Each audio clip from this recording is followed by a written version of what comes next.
మోకాళ్లలో గుజ్జును పెంచి నొప్పిని తగ్గించి సర్జరీని దూరం చేసే ఫ్రీడమ్ వాక్. ఎండలతో సతమతమవుతున్న తెలుగు రాష్ట్రాల ప్రజలకు చల్లని కబురు అందింది. నైరుతి రుతుపవనాలు ఏపీని తాకాయి. మరో 2-3 రోజుల్లో తెలంగాణకు రానున్నాయి. మొదటగా రాయలసీమకు వచ్చిన నైరుతి రుతుపవనాలు తర్వాత కోనసీమ జిల్లాను చేరుకుంటున్నాయి. నైరుతి ఎఫెక్ట్తో ఆదివారం సాయంత్రం నుంచి వర్షాలు రాష్ట్రంలో వానలు మొదలయ్యాయి. పలు ప్రాంతాల్లో భారీగా వర్షం కురుస్తోంది.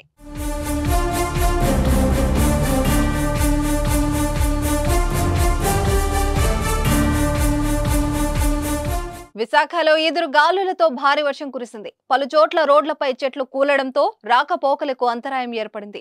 లోతట్టు ప్రాంతాలు జలమలమయ్యాయి. ఎన్టీఆర్ జిల్లాలోని పలు ప్రాంతాలు ఉరుములు మెరుపులతో కూడిన వాన పడింది. అనంతపురంలో భారీ వాన పడడంతో పలు చోట్ల విద్యుత్ సరఫరాకు అంతరాయం ఏర్పడింది. కర్నూలు జిల్లాలోని మంత్రాలయం, కోడుమూరులో ఉరుములు మెరుపులతో కూడిన వర్షం పడింది. చిత్తూరు, నెల్లూరు జిల్లాకు రుతుపవనాలు విస్తరించడంతో వర్షాలు కురుస్తున్నాయి. నేడు కూడా భారీ వర్షం కురిసే అవకాశం ఉందని వాతావరణ శాఖ హెచ్చరిస్తోంది.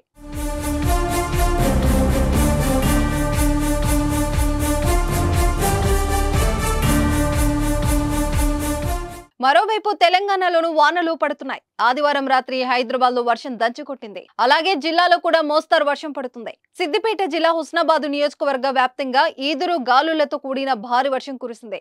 సుమారు గంటకు పైగా భారీ వర్షం కురవడంతో హుస్నాబాద్ పట్టణంలోని ప్రధాన రహదారులు, లోతట్టు ప్రాంతాలు జలమలమయ్యాయి. ఇక మంచిర్యాల జిల్లా చెన్నూరు పట్టణంలో భారీ వర్షం కురిసింది. ఉమ్మడి కరీంనగర్, వరంగల్ జిల్లాలోని పలు ప్రాంతాల్లో వర్షాలు పడ్డాయి. గత ఏడాది నైరుతి రుతుపవనాలు లేటుగా రావడంతో వర్షపాతం తక్కువగా నమోదైంది. వానలు లేక రైతులు తీవ్ర ఇబ్బందులు పడ్డారు.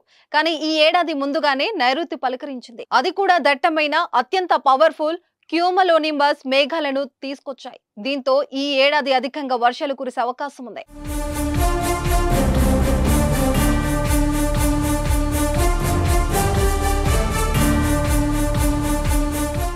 సుమన్ టీవీలో మీ పర్సనల్ అండ్ బిజినెస్ ప్రమోషన్స్ కోసం కింది నెంబర్కి కాంటాక్ట్ చేయండి.